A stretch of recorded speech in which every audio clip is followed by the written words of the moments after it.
Cet événement que vous lancez aujourd'hui, Habiter demain, ce sont 2 jours de réflexion autour du thème « Comment rendre les villes de demain plus durables, sobres, résilientes et solidaires ». Est-ce que vous pouvez nous en dire plus? Quel est l'objectif?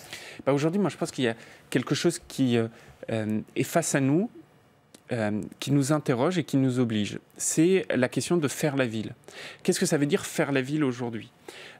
Dans un contexte où cet été, on a vécu la canicule, un épisode très dur pour notre société, où cet hiver, on a vécu des inondations et quitté des inondations meurtrières, où beaucoup de nos concitoyens se disent « mais au final, est-ce que la ville dans laquelle je vis, elle me permet de faire face à ces événements et elle me donne l'espace dans lequel je veux évoluer, c'est-à-dire une société solidaire où les uns vivent avec les autres et pas contre les autres, confère la discussion que nous avions tout à l'heure. » Et quand vous faites la ville, vous avez une responsabilité sur tout ça. Les inondations, par exemple. Moi, je suis ingénieur agronome. C'est un sujet que je connais depuis longtemps, sur lequel j'ai travaillé depuis longtemps. Les inondations, quand vous artificialisez le sol, très concrètement, quand vous faites des grands parkings en périphérie des villes, vous empêchez quoi? L'eau de s'infiltrer dans les sols et donc vous participez à l'inondation. Quand vous avez ces grands événements de canicule et que vous n'avez pas une once de verdure dans une ville, ou que vous n'avez pas des points de fraîcheur dans une ville, ou quand même vos bâtiments n'ont pas été bien pensés, ça devient invivable. Et donc, pendant ces 2 jours, et je fais aujourd'hui et ce matin avec vous des annonces fortes en ce sens, on va se poser la question de savoir comment moi, ministre, mes équipes, on peut être des artisans de cette ville durable, de cette ville de demain, en accompagnant les élus locaux.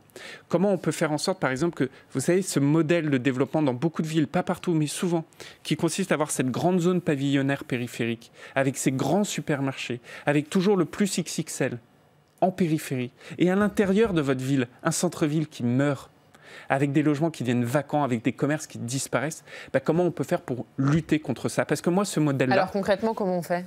Concrètement, on prend des dispositions, ça c'est qu'on est en train de mettre en œuvre avec force, c'est des dispositions que j'avais prises par exemple dans la loi Elan. Aujourd'hui, j'ai donné la possibilité dans la loi Elan à un maire de surseoir à un projet de supermarché en périphérie, s'il le décide.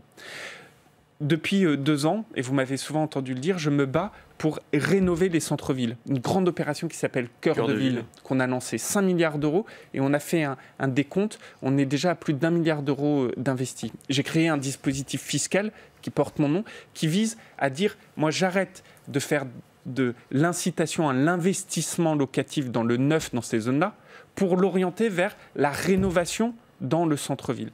Et puis on va aller plus loin.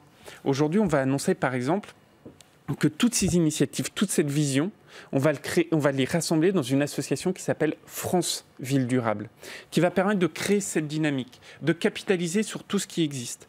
Aujourd'hui, on va labelliser près de 90 nouveaux écoquartiers pour aller plus loin là aussi. Et puis aujourd'hui, on va se poser une question aussi qui est très importante, qui est de se dire, la végétalisation, c'est important. Mais moi, je crois qu'on peut aller encore plus loin. Je voudrais créer de vraies fermes agricoles, des fermes urbaines, des quartiers fertiles. Parce que j'y crois profondément et parce que moi, je préfère, en tant, encore une fois, de père de famille, que ce qu'il y a dans l'assiette de mes enfants, dans la cantine, ça vienne de ces circuits courts plutôt que d'une importation par avion. Et donc, on va lancer un appel à projet pour créer 100 fermes urbaines, mais des véritables fermes dans la ville. Il y a beaucoup d'expériences déjà dans notre pays où on voit que ça marche. Et on va le faire précisément dans les quartiers prioritaires de la ville. Donc dans les quartiers les plus compliqués, créer des banlieues vertes, où il y a une demande particulière. Donc on fait ça avec l'ANRU, on va investir 20 millions d'euros pour ce faire. Et on lance aujourd'hui cet appel à projet pour dire à tous les élus locaux qui le souhaitent, rejoignez-nous dans cette dynamique.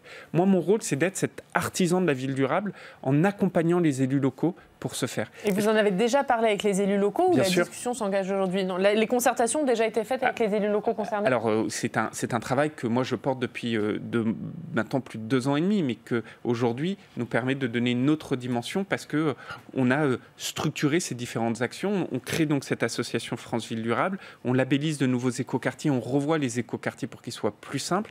On lance ce grand appel à projet pour les 100 fermes urbaines qui sont extrêmement importantes à mes yeux. Et on va pouvoir également accompagner les élus locaux dans ce qu'ils font au jour le jour. Et puis, dernier point là-dessus, Vous savez, trop souvent, moi, je trouve que l'État a été un État qui peut-être donnait des leçons. Vous l'avez vu, moi, j'ai une vision très claire sur comment on fait pour rénover le centre-ville plutôt que toujours développer ces zones pavillonnaires périphériques et ce grand supermarché. Mais je le fais avec pragmatisme, c'est-à-dire que je dis au maire, le jour où vous voulez sursoir, maintenant, je vous donne la possibilité. Vous avez maintenant la possibilité de sursoir à un supermarché. Et je vais vous accompagner aussi pour revitaliser, par exemple, les grands parkings. C'est quelque chose qu'on annonce aujourd'hui. Comment vous faites pour ces grands parkings ou friches industrielles, les revitaliser? Voilà des sujets très concrets où les élus locaux peuvent bénéficier de notre expertise. C'est très concret, c'est intéressant, mais c'est très ciblé, non? Parce que, en fait, l'Action Cœur de Ville, qui est un dispositif intéressant, ça concerne 220 villes moyennes en France, à peu près. Là, vous parlez de quartiers fertiles, une centaine de fermes urbaines, mais dans des quartiers prioritaires de la ville. Donc, vous êtes sur des actions qui concernent des territoires donnés très, très particuliers. Par exemple, les fermes urbaines, les quartiers qui seront concernés, ils sont complémentaires des actions Cœur de Ville ou c'est des territoires qui se recoupent? Ils sont complémentaires. Ils sont complémentaires parce que c'est vraiment des quartiers prioritaires de la ville et c'est les projets qui vont nous remonter. On n'a pas identifié où seront ces lieux. On dit aux élus locaux. Pas encore. Exactement. On dit aux élus locaux, nous on met des financements, on met de l'ingénierie. On sait que plein de modèles existent et faites-nous remonter les projets. Moi j'en ai vu déjà plusieurs dizaines lors d'un grand événement qu'on a organisé il y a quelques jours pour leur dire appropriez-vous le dispositif qu'on lance aujourd'hui le 5 février pour vous. Sur le financement, pour est-ce que vous pouvez nous en dire plus? Vous nous avez parlé de ces 20 millions, est-ce que vous pouvez nous dire plus sur la manière dont ça va être financé? Ça va être des financements qui viennent de l'État ou de la Caisse des dépôts principalement, avec un peu de financement également de l'ADEME et tout ça piloté par cette formidable agence qui est l'Agence nationale de la rénovation urbaine. Je salue le travail qu'ils ont fait parce que il y a un an, je suis allé voir ces équipes, c'est une agence que je pilote en disant je veux que nous devenions avec l'Agence nationale de rénovation urbaine, l'un des plus grands fermiers de notre pays. Et les collectivités aussi vont devoir financer? Alors, les collectivités pourront décider de compléter ces financements. Mais ce qui est sûr, c'est que moi, je veux être l'accompagnateur de ces collectivités locales. Ce n'est pas moi qui vais faire le projet, c'est moi qui vais dire aux collectivités, je vous accompagne dans ces projets. Et force est de constater qu'il y a beaucoup de projets aujourd'hui qui existent. Et je vais le faire aussi avec une façon qui est, pour moi, importante, c'est-à-dire que l'État se doit d'être exemplaire. Et songez, par exemple, qu'aujourd'hui, j'annoncerai que dans les constructions de l'État faites par les établissements publics de l'État, les établissements d'aménagement, par